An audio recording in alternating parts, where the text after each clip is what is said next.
Sekarang sebetulnya malam ya.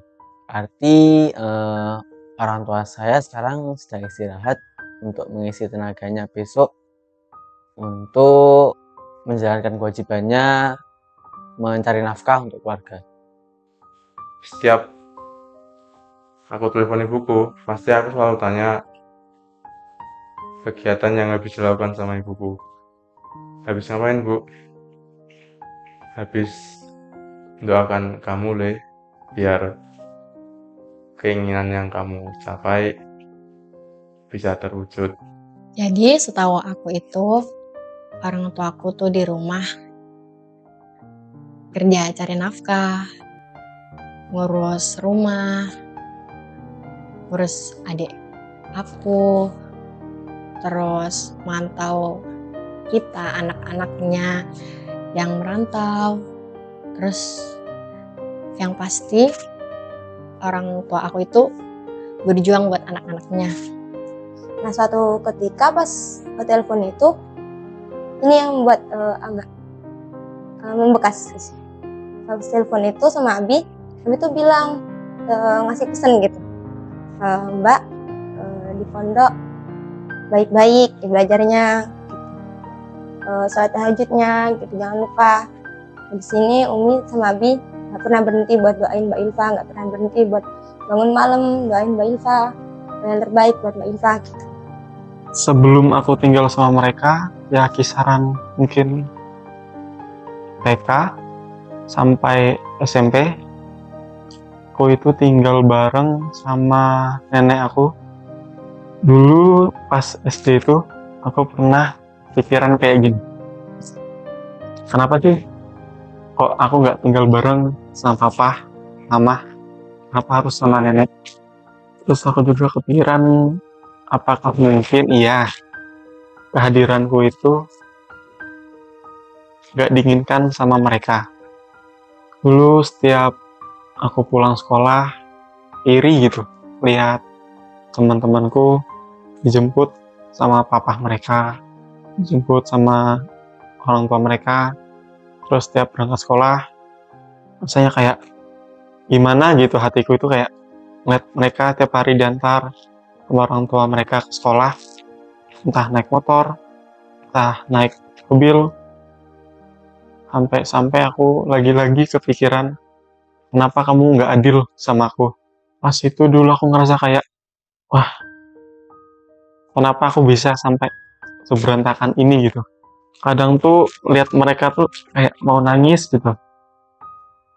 Air mata tuh kayak mau jatuh aja kalau ngeliat orang-orang bisa kumpul bareng sama orang tua mereka, kumpul bareng papa mamahnya, tapi kenapa aku enggak gitu. Terus kapan aku bisanya? Dulu aku mikir kayak gitu. Aku kadang juga dulu pernah curhat ke nenek aku.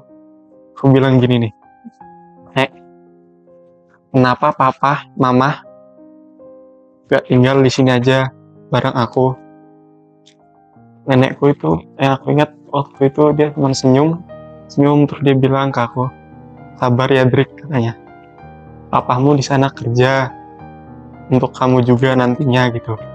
Dulu aku ngerasa kayak peran orang tuaku emang benar-benar sepenuhnya itu digantikan sama nenekku. Nenekku tuh benar-benar tulus rawat aku, ngajarin aku ngaji, ngajarin aku berhitung, baca, sampai aku juga diajarin caranya masak. Ibu itu sosok tulang punggung keluarga.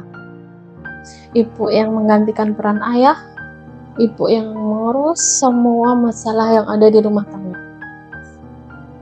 Memang di keluarga memang kita masih bertiga, tapi ayah yang udah dengan hidupnya sendiri, ibu dengan hidupnya sendiri, dan aku dengan hidupku sendiri. Kayak, udah ibu itu fokus ke mencari nafkah. Ibu setiap hari harus bekerja dan keadaannya jauh dari aku. Aku yang harus hidup di Jawa, ibu aku hidup di Jakarta.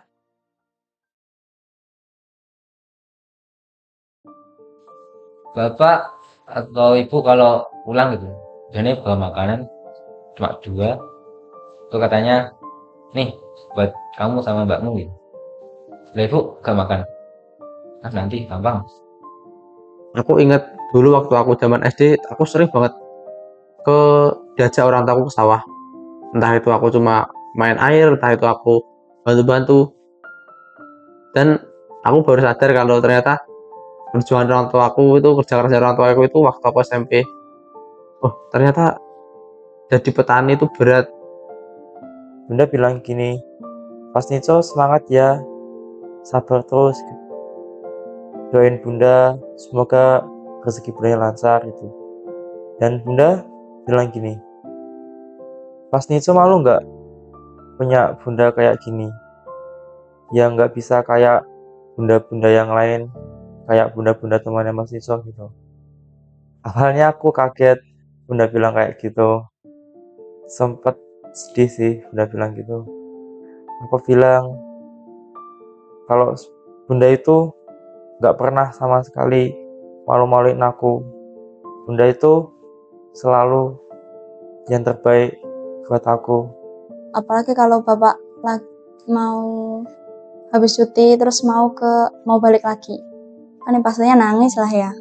Ibu aku itu nggak bisa jalan normal seperti kita biasa jalan normal. Ibu aku itu mengidap penyakit polio dari ibuku kecil. Dan itu sih yang buat ibu aku loh bekerja keras banget. Dengan keadaannya seperti ini, ibu nggak pernah ngeluh ke aku. Yang kedua, ya akhir-akhir nih masuk kelas 12 ini dengan aku pengen masuk kedokteran dengan kondisi keluarga yang nggak terlalu mampu. Aku ngeliat perjuangan ibu yang harus tiap hari kadang harus dikejar Satpol PP, terus kadang kalau Jakarta sekali hujan tempat ibu langsung banjir, dan ya sayuran yang dijual ibu pun kadang harus ibu relakan karena terhanyut air. Ibu emang nggak sempurna di mata orang lain, ibu memang banyak kekurangan di mata orang lain, tapi ibu di mata Al itu ibu yang sempurna, ibu sekaligus ayah yang sempurna bagi Al.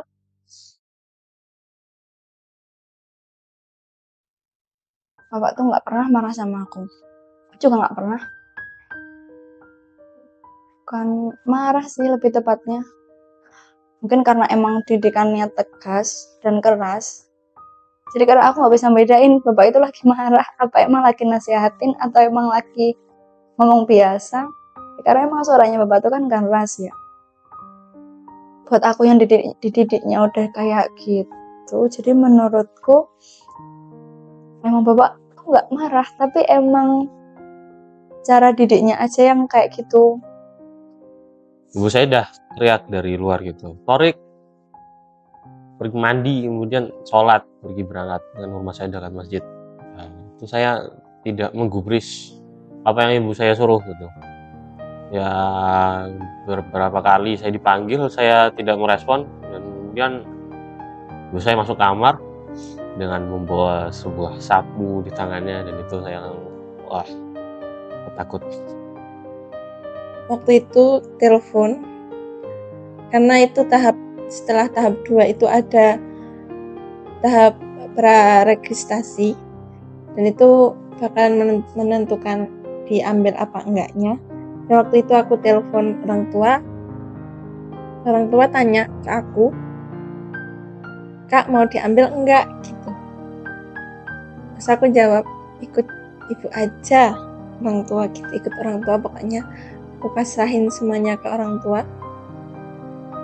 Ya Allah, soalnya orang tua aku tuh bilang, maaf ya Kak, selama ini Kakak udah berjuang, udah tes, terus udah ditemenin Ustadz sampai sana, tapi di saat udah diterima, ibu sama bapak itu nggak bisa ambil hasilnya. Ibu sama bapak belum bisa ngambil itu. Dan ini ibu sama bapak kecewa karena nggak bisa ngambil yang kakak udah diperjuangin. Itu tuh kayak kata-kata yang bikin sedih. Aku bakal bikin mereka kecewa dengan aku yang cuman begini-gini aja, sedangkan mereka yang banting tulang tanpa melihat waktu, melihat keadaan, mereka terus bekerja keras cuman untuk aku, dan sedangkan aku yang cuman gini-gini aja. Ya aku pikir bakal bikin mereka kecewa kalau mereka tahu. Aku justru takut ketika aku nanti jadi orang, aku jadi orang sukses, mereka udah nggak ada lagi. Aku takut nanti ketika waktu itu tiba, aku belum jadi orang. Aku takut ketika aku sukses nanti, mereka nggak bisa nemanin aku.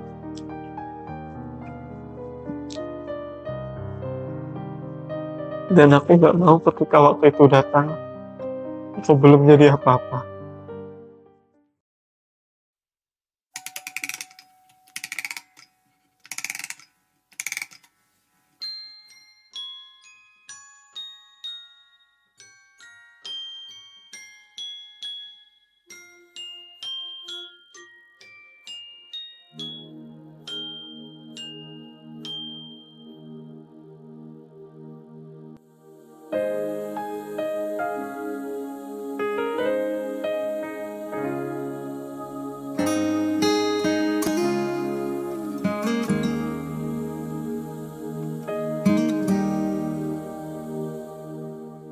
Nah, bila suatu saat kau dengarkan lagu ini dan aku sudah tak ada lagi di sampingmu, kau akan mengerti mengapa begitu menyebalkannya aku di matamu. Nah, jika saat nanti kau telah hidup sendiri dan dunia ternyata tak seperti harapanmu, ku ada di sini menjadi rumah yang selalu menanti kepulanganmu. Kelak kau akan jadi orang tua seperti aku, yang ingin anakmu bahagia dengan hidupnya.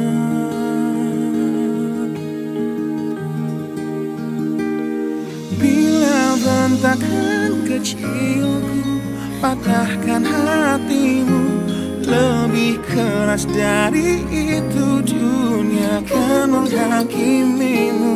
Ku bentuk dirimu menjadi engkau hari ini. Kau harus kuat, kau harus hebat, permata hatiku.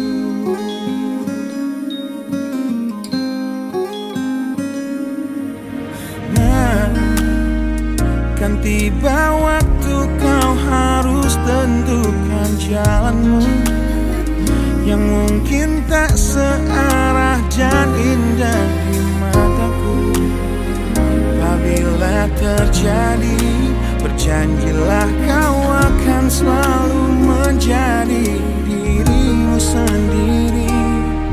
Kelak kau akan jadi orang tua seperti aku, yang ingin anakmu berkuasa atas hidupnya.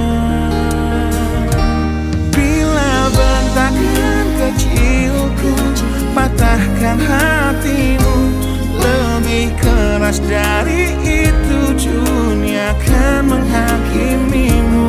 Ku bentuk dirimu menjadi engkau hari ini.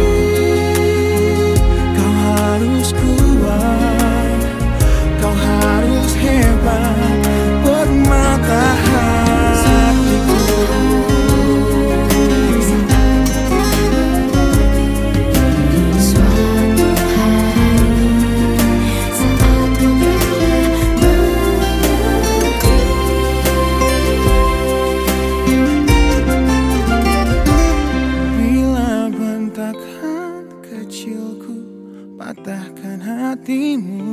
lebih keras dari itu. Dunia akan menghakimimu. Ku bentuk dirimu menjadi engkau hari ini. Kau harus kuat, kau harus hebat. Aku adalah jemari dan ibumu penanya, dan kaulah puisi terindah yang pernah tercipta. Semoga belayan kasihku lembutkan hatimu.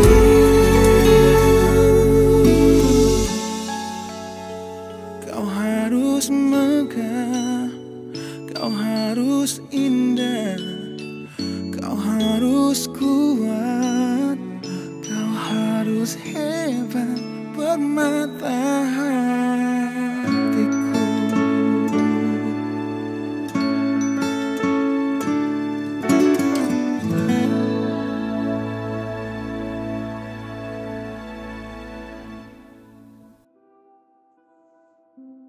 Sering bikin marah bapak ibu, belum bisa banggain kalian. Makanya Al sayang sama ibu. Walaupun rasa sayang Al gak akan melebihi rasa sayang ibu ke Al. Tapi bunda, yang terbaik buat aku. Buat mama sama abah, semoga tetap sehat terus. Kalian itu udah spesial banget, udah yang terbaik, udah kasih yang terbaik kok buat aku. Udah nyaman, aku udah suka sama semuanya. Selama nafas ini masih ada di dalam tubuh, saya akan terus berusaha untuk membahagiakan kalian, membuat kalian bangga dengan diri saya. Terima kasih untuk segala hal yang telah kalian korbankan, segala hal untuk anakmu ini. Terima kasih telah menjadi orang tua yang terbaik untukku. Pokoknya kakak sayang banget sama ibu sama bapak. Makasih banyak. Love you.